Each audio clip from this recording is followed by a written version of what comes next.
amigas e amigos do Portal Vermelho. Eu sou Inácio Carvalho, editor do Vermelho, e nós estamos aqui mais uma vez para o nosso Papo Internacional com a Ana Maria Prestes, editora das Notas Internacionais, publicadas pelo Portal Vermelho, pelo Cafezinho, pelo Opera Mundi, pela revista Fórum e pelo I21. Tudo bem, Ana?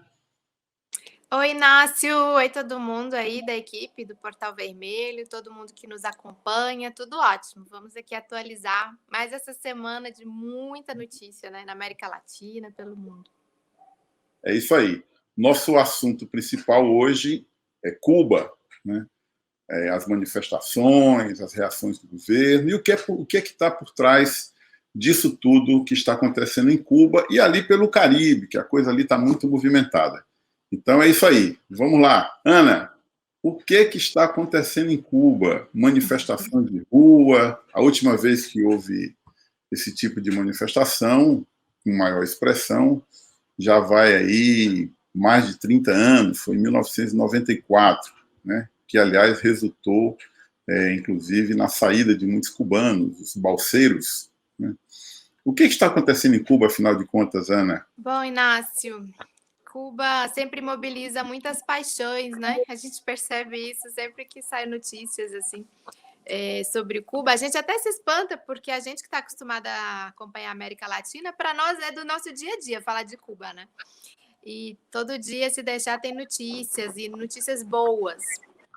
E isso é que impressiona, né? Logo na sequência de uma série de notícias boas sobre Cuba, né?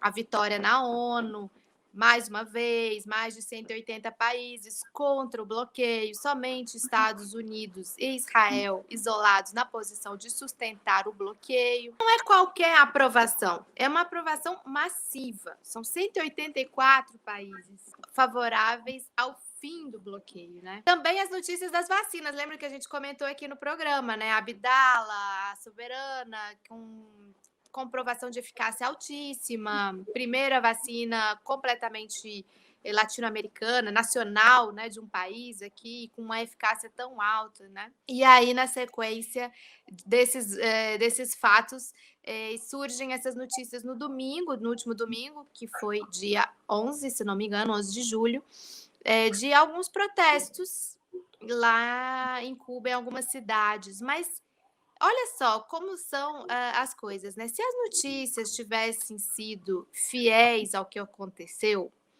que foram alguns protestos, eu esqueci o nome da cidade onde começou, é Santo Antônio de los Baños, algo assim.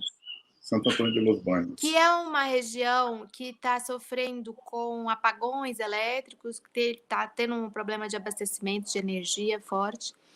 Então, começou principalmente ali, eram entre 200 e 400 pessoas, segundo os próprios manifestantes, pacíficos, sem repressão nenhuma, de nenhum tipo, né? Depois, na sequência, alguns cubanos informaram que sim, houve muitos atos de delinquência também, né? Teve apedrejamento de loja, teve saque, e tanto é que algumas pessoas foram realmente presas por estarem praticando atos de delinquência, como seriam presos em qualquer lugar do mundo, né? Mas o que eu estava dizendo era o seguinte: se a cobertura tivesse sido essa, então mostraria alguns atos de concentração popular com algum nível de insatisfação, principalmente na região de Matanzas também, onde está alta a questão do coronavírus. O país está passando por uma questão grave de distribuição de energia, questão energética, tá um momento de muito calor. Tem algumas questões que realmente desabastecimento, tudo fruto desses anos todos de bloqueio econômico que foram se agravando, né? Mas aí, como é que é a cobertura? A cobertura pega vídeos e imagens, inclusive repetidas, né, das concentrações populares, e emenda. Qual é a emenda? A emenda é atos em Miami. A emenda é vídeo de youtubers, influencers contra o governo, com autoexilados tuitando de fora, agora o governo vai cair, com o pronunciamento do Biden, ou seja, junta tudo na tentativa de colocar via imprensa, via mídia corporativa internacional, um fato consumado. Qual é o fato consumado que eles querem colocar? Está acontecendo uma revolução, uma revolta popular contra o governo, por liberdade, por democracia, contra a ditadura, em Cuba, pronto. E agora segue o baile. Houve quem chamasse de Primavera Cubana. E os cubanos, eles identificaram toda uma rede, né, que a gente conhece muito bem como isso funciona, porque a rede bolsonarista, que inclusive elegeu o Bolsonaro, né, conseguiu fazer o Bolsonaro ser eleito, que foi denunciado, né? Essas redes via Twitter, WhatsApp, seja o que for, operando com contas falsas, né? Com bots, tentando criar um clima. É aquela coisa de vamos ver se cola, né? Vamos tentar criar um clima. E geralmente o que acontece é que quando não há adesão popular, quando não tem lastro, eles não conseguem emplacar. Às vezes eles até conseguem emplacar, né? O golpe aqui no Brasil foi muito bem arquitetado, né? Desde 2013, com financiamento de grupos da sociedade civil, com ingerência externa já comprovada no nosso judiciário, com pactuação da mídia, foram indo até que conseguiram derrubar a Dilma em 2016, né? Eles gostam de inventar um Juan Guaidó, eles gostam de inventar uma Jeanine Áñez, né? Que logo a vida mostrou que ela não tinha nenhuma conexão com o povo boliviano. Eles gostam de inventar umas Ioane Sanches, né? Que tá voltando aí agora, umas Maria Corina da Venezuela, porque é um modus operandi que funciona. Então, é isso que está acontecendo em Cuba, né? Eles têm tentado fazer uns atos aí nas embaixadas. Aqui no Brasil mesmo, eu tenho acompanhado. Aí vão ali para frente da embaixada. Sabe, assim... Mas não há conexão com a realidade, porque a maioria dos líderes do mundo, que inclusive orientaram seus diplomatas a votarem contra o bloqueio, sabe que muitas, se não quase todas as dificuldades hoje enfrentadas em Cuba são fruto desse bloqueio, né? Então, só para terminar, eu diria o seguinte: a era Trump, com mais de 120 medidas novas de restrições, de ativação de dispositivos da lei Helms-Burton que nunca tinha sido usado, a pandemia que afetou Cuba como afetou todos os países do mundo, economicamente e sanitariamente, humanitariamente, todas as formas, né? Inclusive eles resistiram, do ponto de vista da saúde pública, muito melhor do que outros países. A nova era democrata e nova era Blinken, que a gente pode falar agora um pouco sobre isso. A sucessão geracional, a transição geracional no Partido Comunista Cubano e no governo, a chegada de novas gerações, né, uma juventude, num novo momento de desenvolvimento da ciência e da tecnologia da informação e da comunicação. Todos esses condicionantes estão colocados. E há uma tentativa, sempre oportunista, de combinar esses elementos num intento golpista. Então, é sempre muito perigoso, porque a gente conhece a nossa OEA, que a gente tem, a gente conhece os governos parceiros dos Estados Unidos na região, que a gente tem, a gente conhece o modus operandi dessas intervenções humanitárias, né? Desse discurso humanitário, de salvar uma população, e então a gente realmente fica preocupado e solidário com os cubanos, porque tem um golpe à espreita aí. Né? Vamos entrar um pouco nesses condicionantes, mas eu queria fazer um registro aqui importante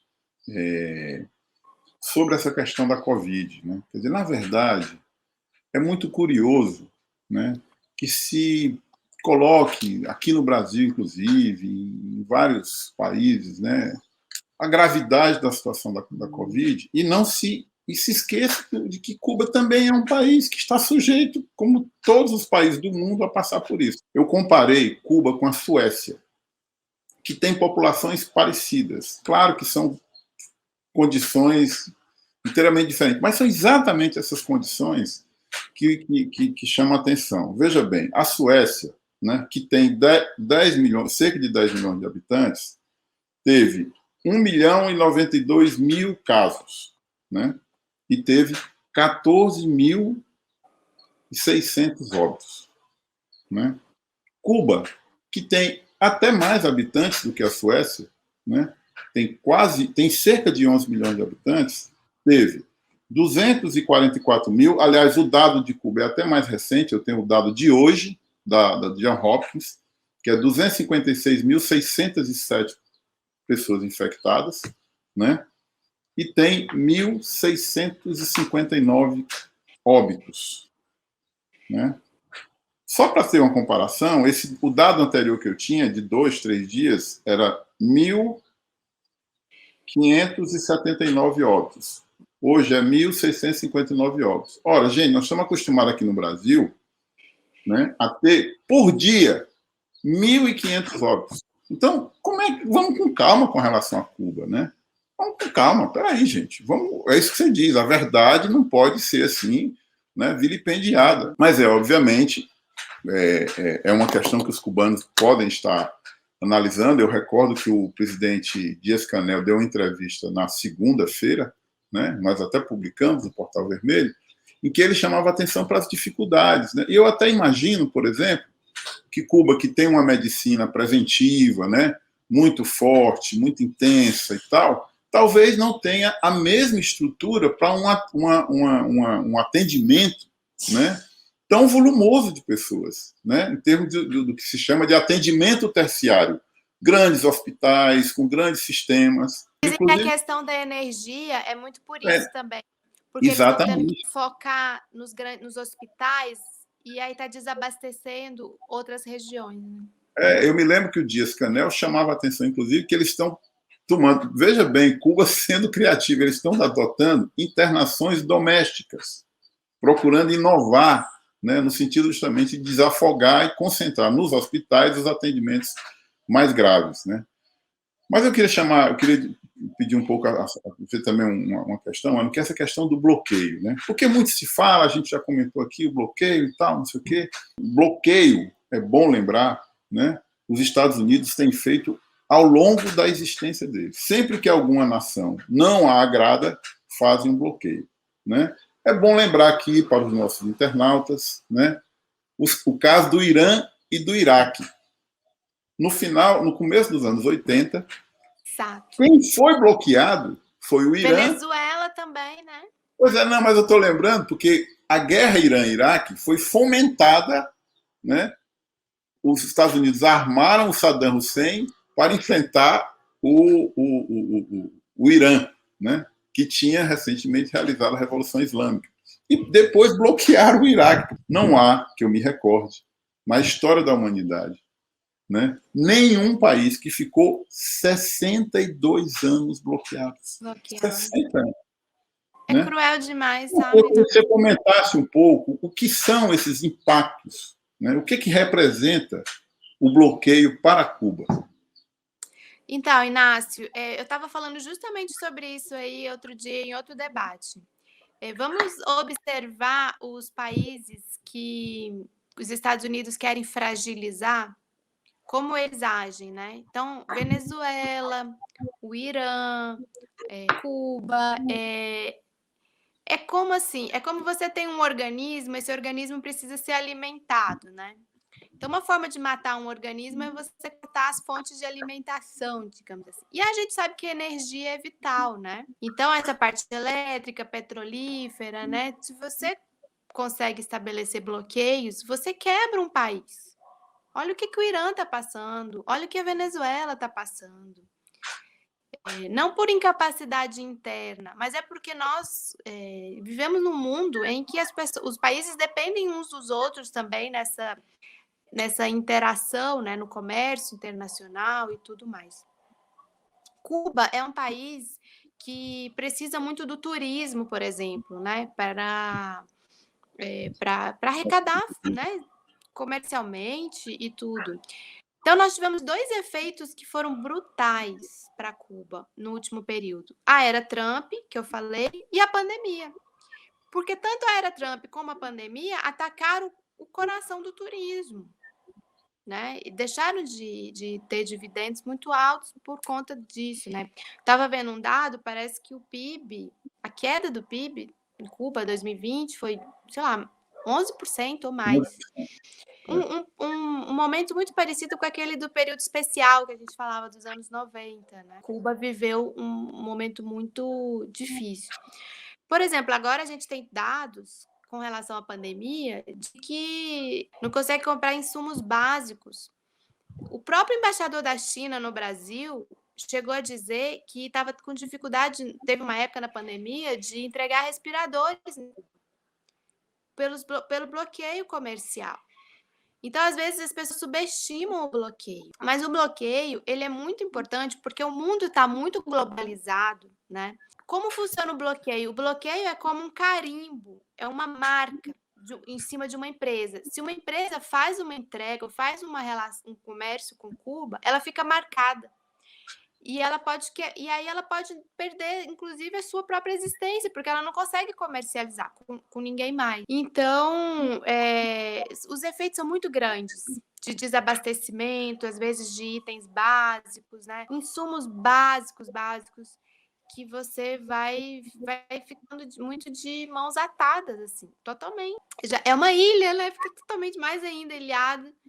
É muito cruel o que o bloqueio provoca em Cuba. Eu me recordo, há muitos anos, eu conversando com um diplomata, o Eduardo Gonçalves, que foi vice-embaixador de Cuba no Brasil nos anos 90, e ele lembrava o seguinte: para Cuba comprar uma aspirina tinha dificuldades, né? Porque uma aspirina que custa um valor pequeno, né?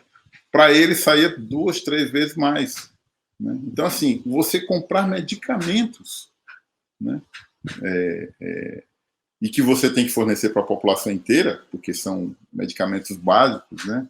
Isso gerava muitas despesas. A despesa de Cuba com questões básicas, elementares, né? Era muito maior, porque, inclusive, como a saúde é pública, então você tem que fornecer para o conjunto da população e não para apenas uma parcela que tem como adquirir, né? Isso faz uma diferença muito grande, né? Há uma novidade, me parece que é uma novidade aí em relação aos Estados Unidos, que é a forma como os Estados Unidos lidavam na era Trump e a forma como os Estados Unidos lidam agora na era Biden-Blinken, né? Que é bom sempre a gente lembrar que é a era Biden-Blinken. E lembrando que o Biden, né, quando era vice-presidente do Obama, tinha uma atuação, né, na questão internacional muito grande. Né? Foi presidente do Comitê de Relações Internacionais do Senado, né? Participou de negociações no Oriente Médio, nos conflitos do Oriente Médio. Então, assim, ele tinha uma atuação muito grande. Né? Que diferença se pode estabelecer, Ana, em relação a esses dois momentos da relação dos Estados Unidos, o momento Trump e o momento Biden-Blinken? Então, são modus operandi bem distintos, com a mesma finalidade, manter o imperialismo, manter a hegemonia norte-americana, principalmente aqui na nossa região. Mas são formas de fazer diferentes. Desde quando foi anunciado que seria o Blinken, o chefe do Departamento de Estado, né, do governo dos Estados Unidos, a gente já começou a traçar esse perfil, né? A gente já falou muito aqui, já falei em outros lugares.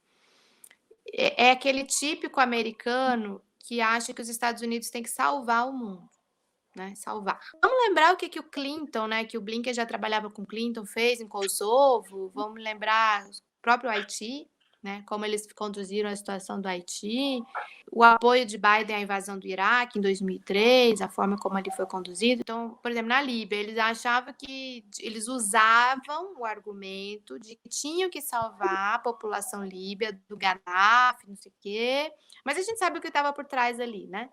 Era justamente roubar praticamente, né, os recursos, principalmente de petróleo e tudo. Como foi em outros lugares, como foi no Kuwait, como foi no Iraque, toda essa questão do Afeganistão, tragédia, né? Eles já chegaram assim, né? Vamos pegar a primeira fala do Blinken lá no Conselho de Direitos Humanos da ONU, né? Vamos ver esse comportamento do Biden agora nessa ida para a Europa, no G7. O carro-chefe, por exemplo, deles no ataque à China, né? É tipo assim, não, a gente não está atacando a China, a gente só está dizendo que tem violação de direitos humanos em Xinjiang, em Hong Kong, em Taiwan. A gente quer só salvar essas pessoas. E aí, isso é a capa, né? Por trás a gente sabe o que tá. Então, a mesma coisa com Cuba, porque eles têm esse direito que foi atribuído a eles de fazer intervenções humanitárias. Se realmente quer ajuda humanitária, dar ajuda humanitária, por que não manda, então, seringa, não manda os respiradores para ajudar o povo cubano que está sofrendo, né?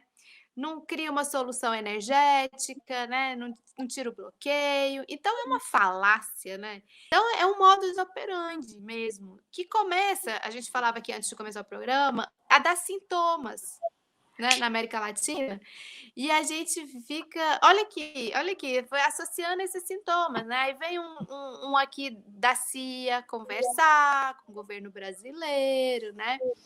Para espreitar. Então é tudo uma falácia, uma falácia. Na hora de prestar solidariedade mesmo, aqui no Brasil, por exemplo, chegou caminhão de oxigênio da onde? Né? Foi da Venezuela. Exatamente. Aquela fila de caminhões com cilindros de oxigênio não foi do Grupo de Lima, não foi do Duque, não foi do Pinheira, não foi da Venezuela.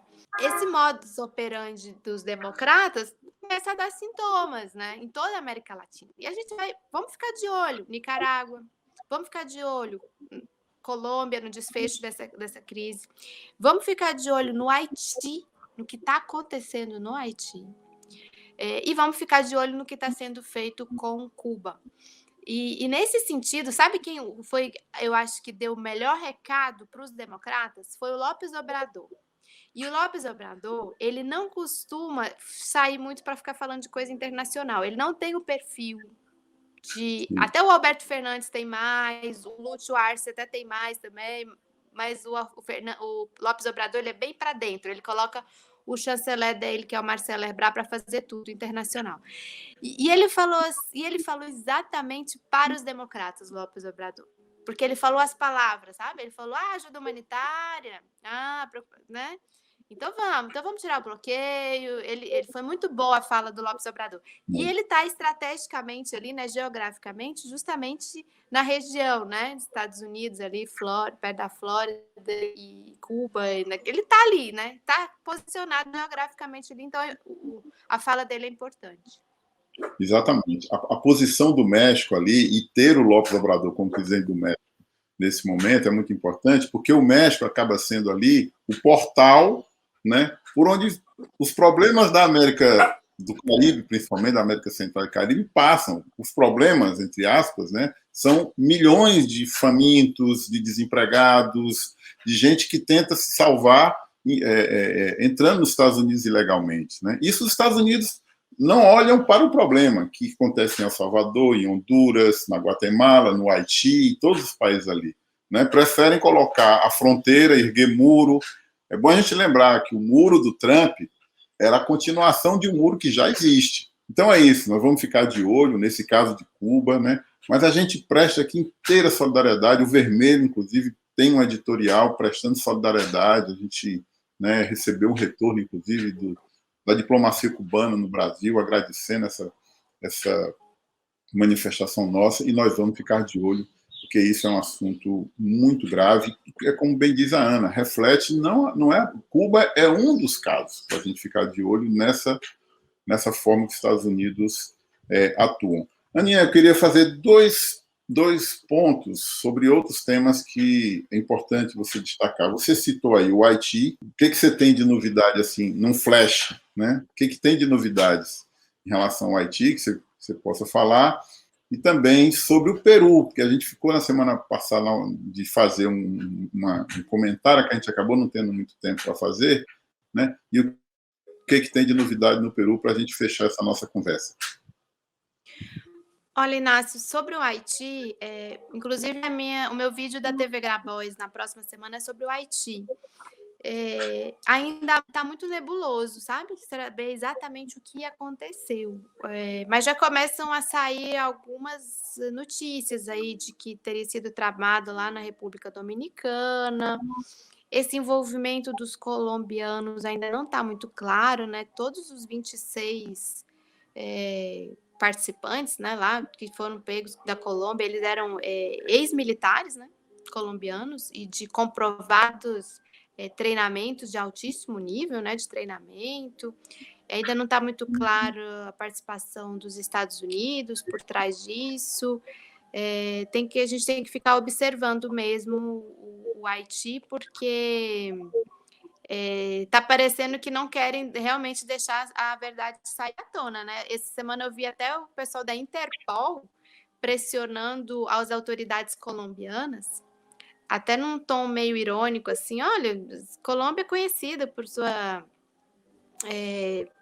polícia investigativa, né? Por sua capacidade, né? Então, vamos ajudar aí, né, a desvendar o que realmente aconteceu. Então, a gente podia, talvez na próxima semana, tratar com mais dados sobre essa questão do Haiti.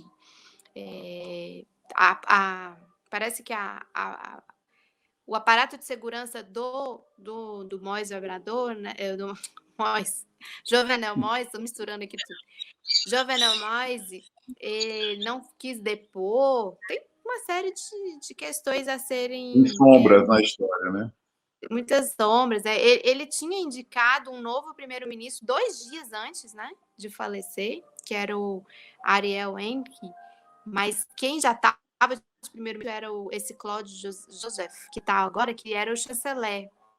Uhum. Era o ministro das Relações Exteriores e acabou continuando na comunidade internacional. Ou seja, muita coisa para a gente tentar entender. Tinha muitas brigas, eu estava lendo também, dentro do partido dele, contra ele. Um pouco do que aconteceu com Jean-Baptiste Aristide, lá no início dos anos 2000, quando ele já não servia mais às elites e foi descartado. O Jovenel Moise, há claras há evidências de que ele foi descartado. Agora, a entender como, por quem, né, quais os reais interesses ali. E quem se fortalece, né? A grande questão é quem se fortalece, o que se aponta para o futuro.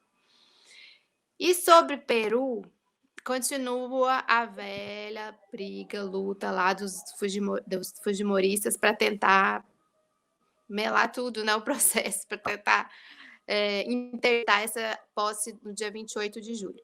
28 de julho é o bicentenário da independência, é o dia que acaba o mandato do Francisco Sagasti, ele tem que transmitir o poder, é o dia que os 130 parlamentares vão tomar posse. As chapas têm até sexta-feira, esse dia 16 de julho, para fazer os últimos recursos. Os advogados da Fujimori já falaram que vão, pelo menos mais 15 recursos vão apresentar. Ou seja, o final de semana vai ser tenso, porque há um prazo aí até o dia 20 de julho para a proclamação da ata, fechamento da ata eleitoral, né, pelo Jurado Nacional Eleitoral, o JNE.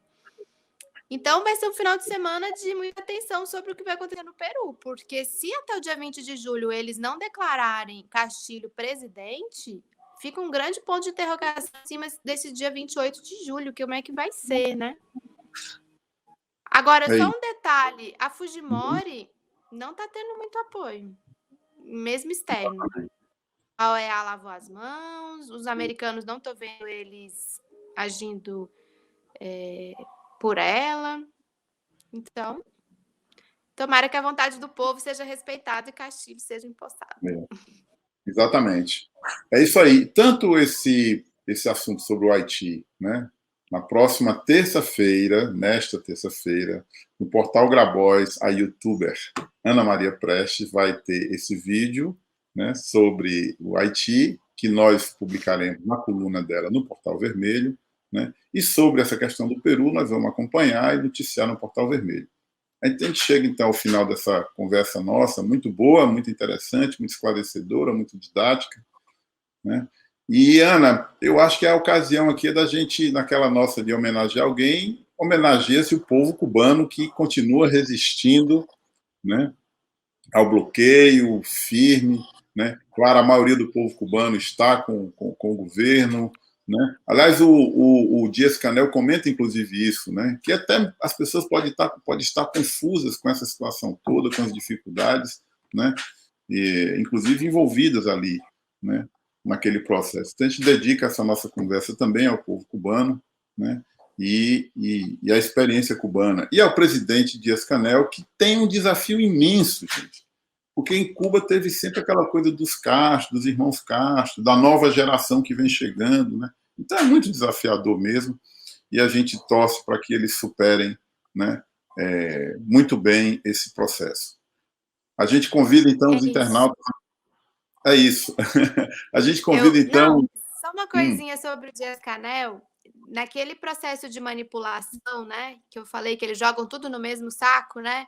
Pega umas imagens ali, um youtuber dali. Eles tentaram manipular a fala do Díaz-Canel, você percebeu, né? Então, eles pegam um pedaço da fala dele, a própria Ioane Sanches fez isso, e fala que ele está incitando a guerra civil.